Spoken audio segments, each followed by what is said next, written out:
Getting the job is the job. Doing the job is the reward. Doing the job is eating the chocolate sundae. All right? I swear, and they pay money for it. Woo, double good.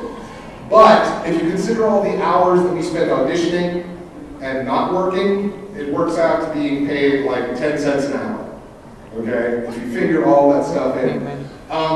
What I suggest to people who want to break in, because honestly, there's always room for more people, I suggest that you have a good, strong backup to pay your bills with. And the reason is, if you know how to fix computers, whereas the majority of the world doesn't, you can turn, what?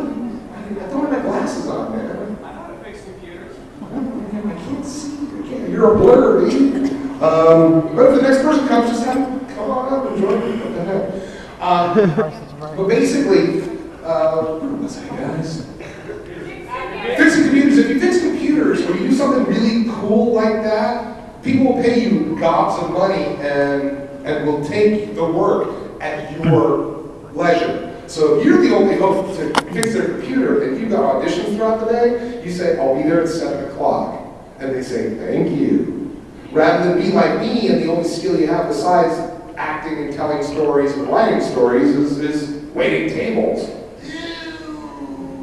But the reason a lot of actors wait tables is because of the flexibility. Because you work in the lunch, you can see the afternoon to do auditions, you do auditions during the day, then you work the dinner shift. Don't do that. Find another valuable skill. And when I was growing up, I misunderstood that advice. I thought people were telling me, get another skill so that when you fail, you'll have something to fall back on. I don't look at it that way, guys. I say, have something else to support and pay your bills with while you're coming up. So you don't panic, so you're not stressed, so you're not coming into an audition for Home Depot going, on sale this weekend! Oh God, I need this job! That doesn't go very well, you know? But I gotta tell you, I've started teaching voiceover at the Braille Institute in Los Angeles. I'm teaching voiceover to blind people. It's awesome. It is so much fun, and it's reminded me that we have a problem with voice actors, okay? And that is, it starts off with actors. How many times have we seen an athlete walk off the field and play a role in a movie and be relatively good at it? Or stop lifting weights and say, be in a movie called The Terminator. Or say you used to be a runway model and suddenly you're Jean Grey, okay? That happens. Realistically, anyone can act if the role is written appropriately. If it's cast close enough to who you are, you can tap into it, you can act, anybody. Now, being an actor is something different. Having the versatility to book other roles is something totally different.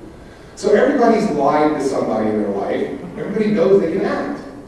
It's even worse for a voice actor, because people just go, I can talk. So what's so special about you? I can talk. All right? And to a certain extent, that's kind of true. So you've got to really pump up your skills. You've got to pump up your talent. Voice acting, two things. Voice and acting. Okay? You got the voice part down. Okay? So keep talking. Keep your voice going. But also learn how to act.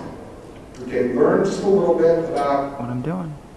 You know, your imagination. And I would say anybody who's here probably doesn't have any problem with their imagination. Because it's all set in your head. It's having that feeling of being in a small silver metallic corridor with stormtroopers running after you, firing laser blasts, and really trying to get that feeling in your mind.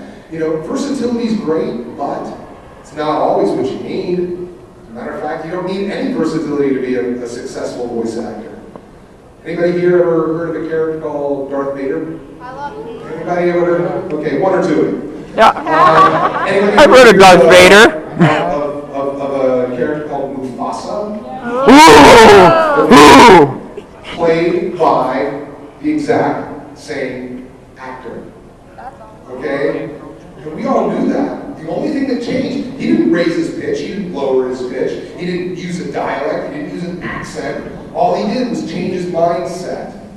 All he did was understand in his own head the difference between being the ultimate evil in the universe and being the ultimate father on the African plain. Okay?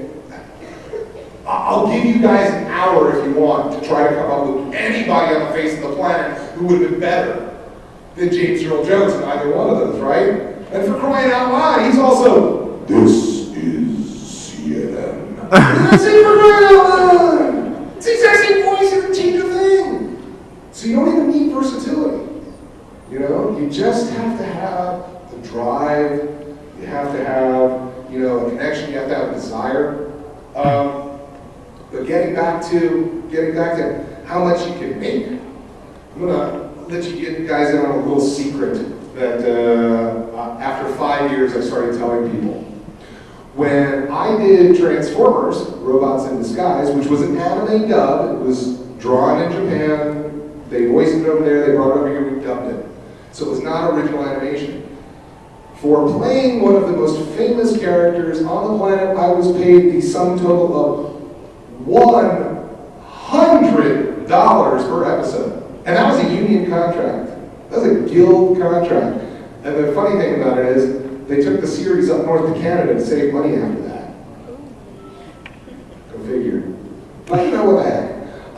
So there are jobs like that, pay next to nothing. And then there are jobs where you do 3 voices in the background of a little movie like Shrek. To the mailbox every couple of weeks and hey, look at this, it's a check. Cool. So, you know, it's hit and miss, it's rough, it's wonderful. I mean, gee whiz, I did an episode of Digimon a couple months back with Jeff Nimoy, and we got to revive one of these old character voices that I love to do. His name was Ed Wynn. Anybody here ever see Mary Poppins? Okay, the uncle? Yeah. That guy? Nice, fun, you know. Anyway, I knew Ed Wynn. And I'd always slip it out there during Digimon. Ooh, you know, and let me just do it for a second, please. And so we did the movie, and Jeff says to me, he tells me the line number, so I go to the script, and it's a teacher. And there's one line, and the line is finished. Or finished, I don't even remember at this point. And he just says, now. Really? Now? You're serious? Yes. I knew exactly who that. And so sure enough, you know, the beeps come in, because this is what you do when you're dubbing something. It's beep, beep, beep. And then where that 4th beep should be, that's when you start talking. Okay, so it's beep, beep, beep, talk. And then you hit, so, now. Beep, beep, beep, finished! Listen to that, I love it. So yes, that's me in the movie doing that, and my other favorite line from the movie, I played the voice of a website. A cat was in front of his laptop, the line was, don't ask me why, thank you for coming to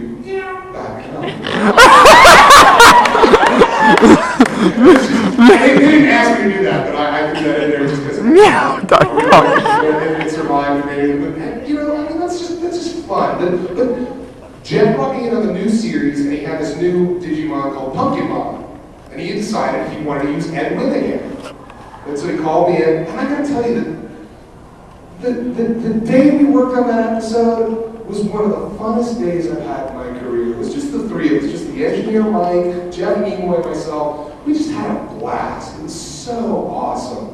You know, I mean, I try to be thankful each and every day that I was not only cursed with this sense of humor, but also blessed with this elastic, you know, set of chords. You know, but it has come to the point where I'm creating my own stuff now. So maybe that's what you do. You find a friend who's an animator, okay?